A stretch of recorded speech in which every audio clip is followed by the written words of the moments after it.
স্থগিত করা হবে। আমরা আজকের এই অবরোধ থেকে পরবর্তী কর্মসূচির ঘোষণা করতে চাই। আমরা আজ সর্বোচ্চ 10 মিনিটের মধ্যে আমাদের এই কর্মসূচি স্থগিত করব। আজকের এই কর্মসূচিতে যারা উপস্থিত হয়েছেন আপনাদের সকলকে ধন্যবাদ। সংগ্রামী সাথী বন্ধুগণ, আপনারা জানেন গত 29 আগস্ট গণ অধিকার পরিষদের কেন্দ্রীয় কার্যালয়ের সামনে পুলিশ এবং সেনাবাহিনীর কতিপয় সদস্য গণ অধিকার পরিষদের সংগ্রামী সভাপতি নুরুল হক নূর সহ আমাদের শতাধিক নেতাকর্মীর উপরে বর্বর হামলা চালিয়ে রক্তাক্ত করেছে। এর প্রতিবাদে আমরা বিক্ষোভ মিছিল করেছি, মশাল মিছিল করেছি, আজকে অবরোধ কর্মসূচি পালন করছি। আমাদের স্পষ্ট দাবি, নুরুল হক নূর সহ আমাদের নেতাকর্মীদের উপরে যারা হামলা করেছে, রক্তাক্ত করেছে, তাদেরকে অনতিবিলম্বে গ্রেপ্তার করতে হবে। সংগ্রামী সাথী বন্ধুগণ, জাতীয় পার্টি বাংলাদেশের কোন পার্টি না, এই পার্টি হল ভারতের পার্টি। সুতরাং বাংলাদেশে জাতীয় পার্টির রাজনীতি নিষিদ্ধ করার মাধ্যমে হাসিনার মতন চিমকাদেরকে ভারতে পাঠাতে হবে। জাতীয় পার্টির 14 দল এই বাংলাদেশে আর কোন রাজনীতি করতে পারবে না। আওয়ামী লীগের সাংগঠনিক কার্যক্রম নিষিদ্ধ হয়েছে। আওয়ামী লীগ বাংলাদেশের কোন দল ছিল না, বাংলাদেশে তারা রাজনীতি করতে পারছে না। তারা এখন কলকাতায় তাদের অফিস খুলেছে। আমি সরকারকে বলবো, জাতীয় পার্টিকে বাংলাদেশ থেকে নিষিদ্ধ করুন। তারা প্রয়োজনে ভারতে গিয়ে, কলকাতায় গিয়ে মোদী দাদাবাবুর সাথে রাজনীতি করুক, আমাদের কোনো আপত্তি নাই। এই যে স্বরাষ্ট্র উপদেষ্টা আমাদের উপর হামলা হলো, তিনি কি করলেন? তার কাজ কি?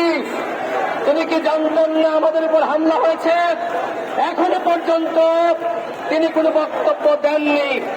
এমনকি সরকারের পক্ষ থেকে, স্বরাষ্ট্র মন্ত্রণালয়ের পক্ষ থেকে এখনো পর্যন্ত আনুষ্ঠানিকভাবে দুঃখ প্রকাশ করা হয়নি। তার মানে এই যে আমাদের উপর হামলা হয়েছে, এই হামলার নির্দয়তা এই স্বরাষ্ট্র উপদেষ্টা। সুতরাং আমি প্রধান উপদেষ্টাকে বলতে চাই, শুধুমাত্র দুঃখ প্রকাশ করলে আর সহমর্মিতা প্রকাশ করে নুরুল হক নূরকে বিদেশ পাঠালে চলবে না। এই স্বরাষ্ট্র উপদেষ্টাকে বহিষ্কার করতে হবে। আমাদের 3 দাবি। প্রথম দাবি হল, যারা এই হামলায় জড়িত তাদেরকে চিহ্নিত করে গ্রেপ্তার করতে হবে এবং তাদের বিরুদ্ধে ব্যবস্থা গ্রহণ করতে হবে। জাতীয় পার্টিকে ফ্যাসিস্ট পার্টি আওয়ামী লীগের দোষর হিসেবে চিহ্নিত করে তাদের সাংগঠনিক কার্যক্রম নিষিদ্ধ করতে হবে এবং আমাদেরকে রক্তাক্ত করা হয়েছে, নুরুল হক নূরকে রক্তাক্ত করা হয়েছে। এই কারণে জাতীয় পার্টিকে নিষিদ্ধ করতে হবে। আমরা স্পষ্ট কথা বলি, কোন লুকিয়ে লুকিয়ে ভিতরে রেখে রেখে কথা বলি না।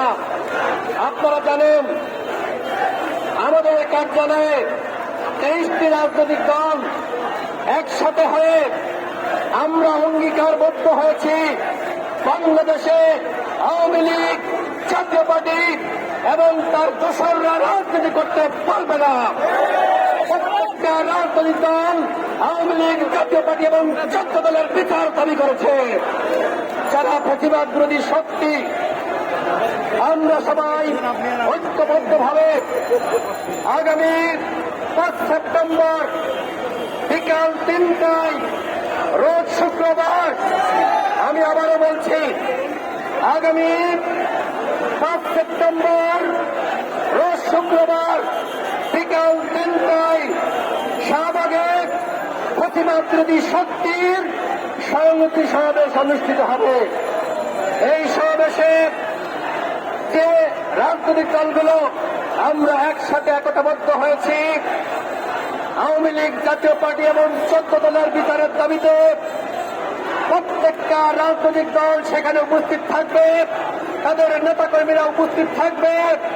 আমরা সেখানে গণজমায়েত করে সরকারের উদ্দেশ্যে বলতে চাই, আওয়ামী লীগকে চেয়েছে পথে, চাপা যাবে সেই পথে। আওয়ামী লীগ বাংলাদেশে রাজনীতি করতে পারে নাই, জাতীয় পার্টির 14 দল বাংলাদেশে রাজনীতি করতে পারবে না। সর্বশেষ বলবো আমরা